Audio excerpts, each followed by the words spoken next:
Hi, and welcome back to Rowdy Sports. This is Peach. Match preview day 6 World Cup. Blah. All right, France versus Senegal, Iraq versus Norway, Argentina versus Algeria, and Austria versus Jordan. We got some bangers today, y'all. So we'll start with France versus Senegal in New Jersey at MetLife Stadium. This is the second meeting of these two giants. Senegal is very powerful. They were runners up in AFCON this year. Don't sleep on them. I know that France is number one in this tournament, but Senegal could have some fight within this game. Let's get into their players. Obviously, with France, we'll talk Mbappe, Dembele, Doué, Olise. Off the bench could be Marcus Thuram, Bradley Barcola, Jean-Philippe Mateta, Ryan Cherky. I mean, this team is stacked. There are point hawks everywhere in here. You probably couldn't go wrong with any of them. The player that I think is probably going to be most influential in this game is probably Ousmane Dembele and Michael Olise. Those two players are studs. I mean, and Olise is going to be taking all the spot kicks. He is so poised on the ball. His last game, friendly for France, had a hat trick. He had a hat trick. He is incredible. Won the Bundesliga with Bayern Munich, came from Crystal Palace and is just slaying the game. Moving on to Senegal, we got players Nico Jackson and Sadio Mane, maybe Ismaïla Sarr. He really should start. Sarr should start. He's absolutely incredible. And it's going to be a really long game for Mendy in goal for Senegal. He's going to get a lot of shots at him, so he better have hands tomorrow. Otherwise, it's going to be a landslide. Either it's a landslide or the prediction that I'm giving is a 3-2. I think that there's just a lot of goals in this game. I think there's talent, so much talent on both sides. I mean, there's so much talent on both sides. It's kind of a bummer that this is the first game of the day, but hopefully it sets the tone for a lot of three other really great games. You know what I mean? Moving on to Iraq versus Norway in Boston at Gillette Stadium. This is the second meeting of these two countries. And I think that Norway is about to stomp on Iraq. No offense, Iraq. I do think that they both have some players in each team that are really impressive, but really Norway is, I don't know if you saw their team pick, but I'll give you a second to go look. Yeah, they're winning. So let's start with Erling Haaland.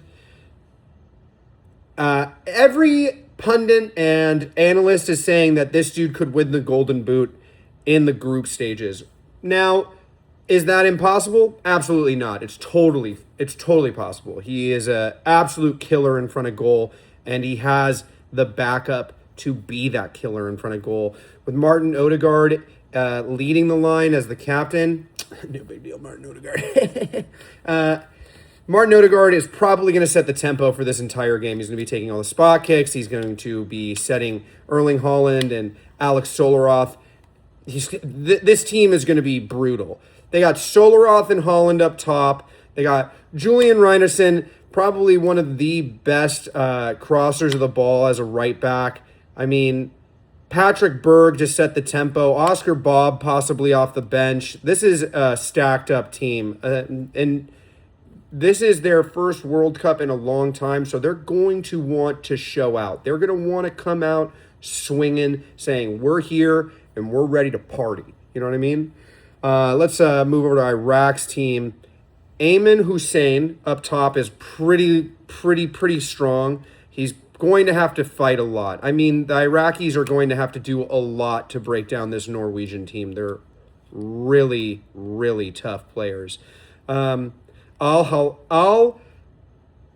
Al-Hamidi. God, I'm so bad at names. Ali Al-Hamidi. Number 10. He's probably going to be dictating the tempo, or at least trying to reverse the pace of the game and engineer some counterattacking from the middle of the field. Muhammad Ali, Ahmed Kazim. These are players that are going to probably end up coming off the bench to try to influence the game, come back.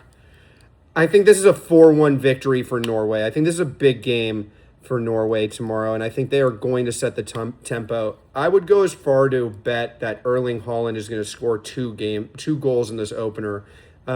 Definitely going to score one. I don't think that there's any doubt in my mind that he's going to score tomorrow. If you're going to make a bet, he should probably be on that line or in that parlay. I don't think you'll get great odds because he's just a killer in front of goal and everyone knows it, but he's going to score for sure. Then we're moving on to Argentina versus Algeria, and we all know Argentina are bosses, right? Okay, good. Kansas City, Missouri at Arrowhead Stadium. I wonder how many people went to Kansas instead of Kansas City. That's an expensive plane ticket, by the way. So second meeting of these two countries. Let's get right into the players. Obviously, Messi. I don't really need to say more than that. If you're betting, bet on him. It's a smart bet. Definitely. 100% it's a smart bet. He's the best player to ever live. I don't know if there's any question in that anymore. Lautaro Martinez up top. You know, it arguably could have been Julian Alvarez starting, but it's looking like Lautaro Martinez is going to be the number 9. I think that Julian Alvarez is better, in my opinion, no offense. But, you know, I think they could both start and then Messi could play in a 10. It's possible that they set up differently than the way that they have been, but ultimately I think that Messi will probably end up being like this wandering right winger that plays throughout the entire field like he's always done and just looks for open space off the right side and just drives in and either scores or gets an absurd assist. Alex McAllister, Enzo Fernandez, these players are probably going to dictate the midfield tempo. You know, players coming off the bench that could be really influential. Nico Paz, who I think is, he's sensational. Arguably one of the best young stars within this tournament, in my opinion. And he's in such a stacked team that he can't even get the start. You know what I mean? If Nico Paz starts tomorrow, I'd bet on him. I'd bet on him because he is something special. Simeone, Nepo baby, in on that squad. And Emi Martinez is going to have a really big day because Algeria ain't no slouches. I also think that Rodrigo de Paul, who will for sure be starting as like the holding midfielder, he's going to be like the metronome, you know what I mean? Like he's going to be passing the ball off the back line to a lot of the forward players. And I would look for like a sneaky top of the box goal, which is totally possible here. Predicting, we'll get to the prediction in a second. We're going to move on to the Algeria team. Riyad Mahrez, obviously, danger man. I mean, if he can win the league with Leicester City, he can win AFCON. He can score against Argentina. You know what I mean? Like, he's a very, very talented player. He might not have the squad that they had when they won AFCON, but still very, very, very, very talented player. Especially on his day, he's unplayable sometimes. Houssam Aouar, also really, really incredible midfielder. I wonder how he's going to play against such a stacked up midfield against Argentina, because he plays off of players. He's like a metronome number 8 that bounces between the boxes, picks up loose balls, looks for interceptions. This is a really, really tight Argentina side. And they're not just, I know that they're ranked like 3rd on the power scale. 4th. Ugh, God, that's crazy behavior. That's actually crazy.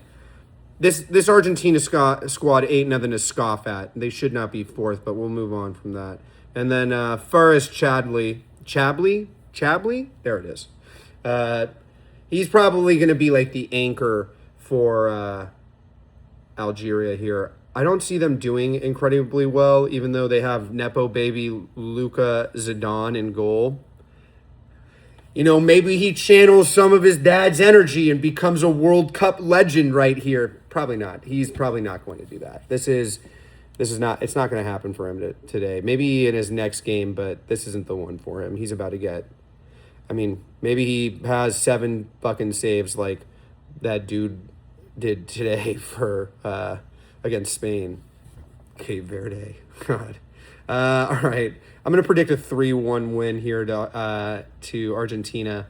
Moving on to Austria versus Jordan. I was about to say Australia. Austria versus Jordan.